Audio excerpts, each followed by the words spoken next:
অনেক বছর বলতে অনেক অনেক অনেক ছোট থাকতে এসেছিলাম। তো হ্যালো বন্ধুরা, নীলিমা ডট অনামিকার আজকের এই ছোট ব্লগটিতে সবাইকে স্বাগত জানাচ্ছি। আর কোথায় আসছি পুরো ব্লগটা দেখলেই বুঝতে পারবে। আর এটা ছোট ছোট আমি রিল হিসাবে ছেড়েছি, অনেকগুলো রিলে ছেড়েছি। তো অনেক বড় ছিল ভিডিওটা, তার জন্য একটু কাট কাট করে দিচ্ছি। তো আমরা আজকে চলে আসলাম অষ্টমী স্নানে। তো আমার মনে পড়ে আমি যখন ছোট ছিলাম ঠাকুমার সাথে আসতাম। আর তখনকার দিনে গাড়ি মানে মোটর সাইকেল এদিক দিয়ে আসা যাওয়া যেত না, ঠাকুমার সাথে রিক্সা করে আসতাম। তো আমরা যখন ঠাকুমার সাথে রিক্সা করে আসতাম কখনো, তো ঠাকুমা মানে রিক্সায় উপরে বসতো, তা আমরা কী করতাম, আগে তো এরকমই হতো, মানে রিক্সার নিচে বসে বসে আসতাম আর লোকে দেখতে থাকতো। তো যাই হোক, আমার মনে পড়ে আমি আমার নীলিমা দিয়ে দুজনেই আসতাম ঠাকুমার সাথে। তো এসে স্নান টান করে নদীর ঘাটে চিড়া মুড়ি দই মানে ভেজা কাপড়েই খেতাম। তো ভেজা কাপড়ে খেতাম বলতে আমার কথাটা খুব একটা মনে নেই। ঠাকুমা নদী থেকে স্নান করে ভেজা কাপড়ে দই চিড়াটা খেত, তো খুব ভালো লাগতো। তো এই সময়টা সত্যিই মানে বড় মানে এই জিনিসগুলোর কথা এখনও ভুলতে পারছি না। তো অনেক বছর মানে বাদে আসছি এই ঘাটের মধ্যে।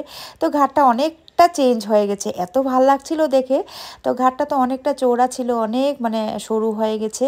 দেখো এখানের দৃশ্যগুলো দেখো না, একদম সত্যি আমি মানে কি বলবো, কিছু বলার মতো না। হ্যাঁ, তো সবাই চলে আসলাম, খুব আনন্দ হচ্ছিল এখানে এসে। দেখো জলটা অনেকটা কমে গেছে। আমাদের এটা কোনো প্রি প্ল্যানিং ছিল না, হঠাৎ করে প্ল্যান হয়েছে। তো আমাকে নীলিমাদি ফোন করে বললো, চল যাবি নাকি, কোথায়? আমি বললাম, কোথায় যাব, অষ্টমী স্নানে যাবি নাকি? আমরা ঠিক আছে চল যাব, কিন্তু এটা আগের থেকে বলা উচিত ছিল না। ওকে বললাম, ও বললো না ঠিক আছে, স্নান না করলেই হবে, আমরা একটু গিয়ে দেখে আসি, নেক্সট বার যাবো, গিয়ে স্নান টান করে চলে আসবো। তারপরে গেলাম আর গিয়ে তো বুঝতে পারছি না কোন দিকে রাস্তাটা। তা আমরা রেল লাইনের উপর দিয়ে, আমি স্কুটি নিয়ে, তো আমার নিজের স্কুটি চলাতে যতটুকু সাহস লাগে, ওর স্কুটিটা আমি খুব একটা চলাতে ভালো পারি না, তাই আমি স্কুটি নিয়ে তো রেল লাইনটা ক্রস করে ফেললাম, কিন্তু ওর স্কুটিটা আমি পার করতে পারছিলাম না। তো যাই হোক, এগুলো নিয়ে হাসাহাসি হচ্ছিল। আর একটা ভদ্রলোক এসে বলল, ঠিক আছে দাও আমাকে স্কুটিটা দাও, আমি পার করে দিই। আবার ও পার করার পরে বলছে, ওই একটা রিল বানালে হতো সুন্দর, এটা তো সুন্দর একটা রিল হয়ে যেত। ও যে তো পাগল, ও তো এরকম করে কোনোখানে পড়ে গেলে এই ধর ধর ধর রিলে একটা বানিয়ে নেই, এই ধরনের কথা। যাই হোক, আমাদের মধ্যে তো এগুলো হয়েই থাকে। তো দেখো আলটিমেটলি চলে আসলাম আমরা নদীর ঘাটে। এত সুন্দর মেলা বসেছে কি বলবো। আর ছোট ছোট বেশিরভাগ বাচ্চাদের জিনিস নিয়ে এই জিনিসগুলো দেখতেই খুব ভাল লাগছিল। এদিকে তো থালা বাটি বাসন মানে প্রতিটা জিনিসই দেখতে খুব ভাল লাগছিল।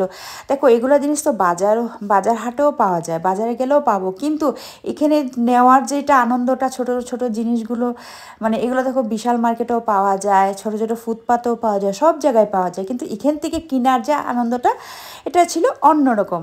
আর এদিকে ফাস্টফুডের দোকান নিয়েও বসেছিল। তারপরে আর অ্যাকচুয়ালি কী হয় না, আমরা বাজারে যখন যাই না, আমরা আনলিমিটেড জিনিসগুলো দেখি, তখন চোখের মধ্যে সর্ষা ফুল ফোটে, মানে এটা নেব ওটা নেব এমন ধরনের হতে থাকে। তো যাই হোক, আমরা কিন্তু মানে ঢুকিয়ে কিন্তু কিছু কেনাকাটি করিনি।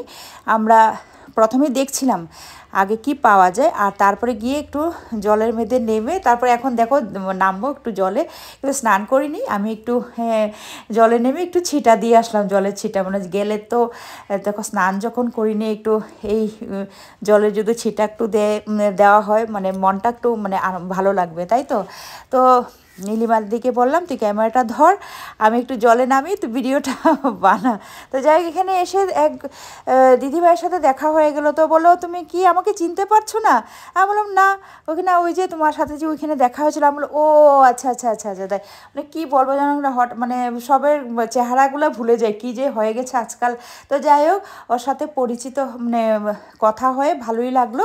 তো আবার নীলিমা দিকে বলছে, তুমি যে স্কুল লাইফে যেরকম ছিলে, তুমি একদম কমপ্লিটলি পুরো চেঞ্জ হয়ে গেছো। নীলিমাদি বলল, তাই নাকি? আমার তো খুবই ভাল লাগছে।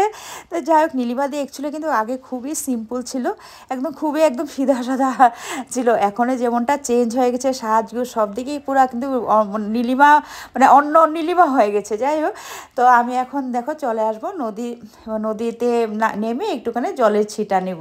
তো এখানে নদীতে নেমে একটু জলের ছিটা নিলাম, একটু ফটো তুললাম, একটু রিল ভিডিও বানালাম। দেখো সবাই মিলে সবাই কি সুন্দর স্নান করছে, ভালো লাগছিল। অনেকে আবার এখানে নদীর ঘাটে পূজাও করছে, যাই হোক হয়তো পূজা টুজা করলে ভালো হয়। তো খুব ভালো লাগছিল। ভিডিওটা আর বেশি লম্বা করা যাবে না, কারণ সবাই দেখতেও তো বোরিং লাগবে। তো আমি এটাকে পার্ট 1 বলে ছাড়ছি, পার্ট 2 হিসাবে আরেকটা ছাড়বো। যদি আরও ভিডিও থেকে থাকে তো আমি পার্ট 3 পার্ট 4 করে ছাড়বো। তো আমি ভিডিওটাকে এখানে শেষ করছি। Tata, bye bye. আবার ভিডিওর সেকেন্ড পার্ট নিয়ে চলে আসবো। Bye bye.